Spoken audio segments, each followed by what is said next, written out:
একটি শহরের রেল স্টেশনে এক ভিখারি থাকত। সে সেখানে আসা যাওয়া করা ট্রেনের যাত্রীদের কাছ থেকে ভিক্ষা চেয়ে নিজের পেট চালাত। একদিন যখন সে ভিক্ষা চাইছিল, তখন সে দেখল স্যুট বুট পরা লম্বা এক ভদ্রলোককে। ভিখারি মনে করল, এই ভদ্রলোক নিশ্চয়ই ধনী, এর কাছে ভিক্ষা চাইলে ভালো কিছু পাব, তাই সে তার কাছে ভিক্ষা চাইতে লাগল। ভিখারিকে দেখে লম্বা ভদ্রলোক বললেন, তুমি সবসময় শুধু চাইতেই থাকো, কোনোদিন কাউকে কিছু দাও কি? ভিখারি উত্তর দিল, সাহেব, আমি তো ভিখারি, আমার তো দেওয়ার কিছু নেই। আমার ক্ষমতাই বা কতটুকু যে কাউকে কিছু দিতে পারি? ভদ্রলোক বললেন, যদি দিতে না পারো তবে চাইবারও কোনো অধিকার নেই। আমি একজন ব্যবসায়ী, আমি শুধু লেনদেনেই বিশ্বাস করি।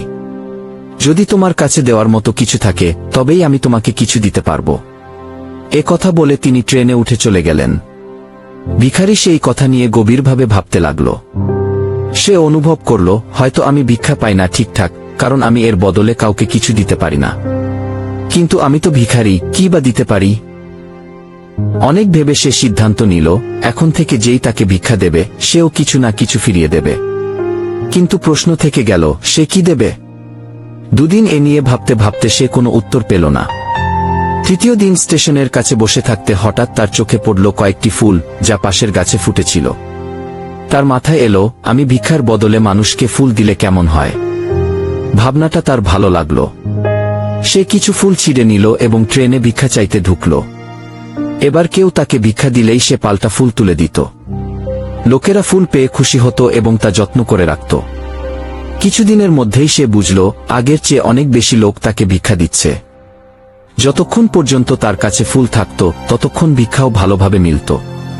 ফুল শেষ হলে ভিক্ষাও বন্ধ হয়ে যেত। এভাবে দিন চলতে লাগল। একদিন আবার সেই লম্বা ভদ্রলোককে সে ট্রেনে দেখল।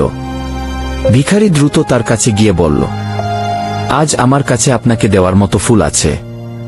আপনি আমাকে ভিক্ষা দিন, আমি আপনাকে এর বদলে ফুল দেব। ভদ্রলোক টাকা দিলেন আর ভিখারি তাকে ফুল দিল। ভদ্রলোক খুশি হয়ে বললেন, ওহ, আজ তুমিও আমার মতো ব্যবসায়ী হয়ে গেছ। ভিখারি খুব খুশি হল। তার মনে হল জীবনের চাবিকাঠি সে খুঁজে পেয়েছে। ট্রেন থেকে নেমে আকাশের দিকে তাকিয়ে সে জোরে বলে উঠল, আমি ভিখারি নই, আমি ব্যবসায়ী। আমিও ধনী হতে পারি।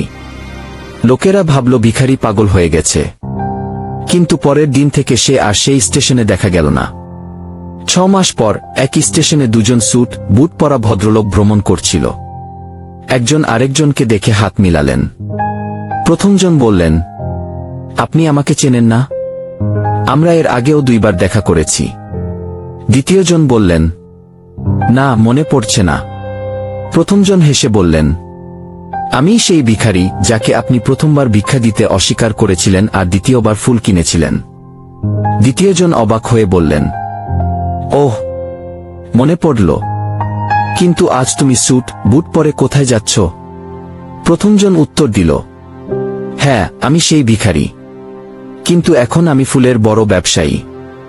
আমি ব্যবসার কাজেই অন্য শহরে যাচ্ছি। আপনি আমাকে প্রথমবার বলেছিলেন কিছু পেতে হলে কিছু দিতে হয়, আর দ্বিতীয়বার বলেছিলেন আমি ব্যবসায়ী। তখনই আমি বুঝলাম লোকেরা আমাকে ভিক্ষা দিচ্ছিল না, বরং আমার ফুল কিনছিল। আমি ভেবেছিলাম আমি ভিখারি, কিন্তু আসলে আমি ছোট ব্যবসায়ী ছিলাম। পরে সেই টাকায় আমি অনেক ফুল কিনলাম এবং ব্যবসা শুরু করলাম। আজ সেই ব্যবসা আমাকে বড় করে তুলেছে। দুজন ব্যবসায়ী খুশি মনে ট্রেন থেকে নেমে নিজেদের ব্যবসার কথা বলতে বলতে এগিয়ে গেলেন।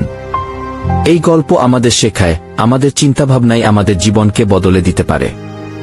যদি আমরা নিজেদের ছোট ভাবতে থাকি, তবে ছোটই থেকে যাব। যদি আজকের এই ভিডিও তোমাকে অনুপ্রাণিত করে থাকে, তাহলে একটা লাইক দাও আর অবশ্যই সাবস্ক্রাইব করো আমাদের চ্যানেল, কারণ এখানেই প্রতিটি শব্দ তোমার জীবনকে বদলানোর ক্ষমতা রাখে।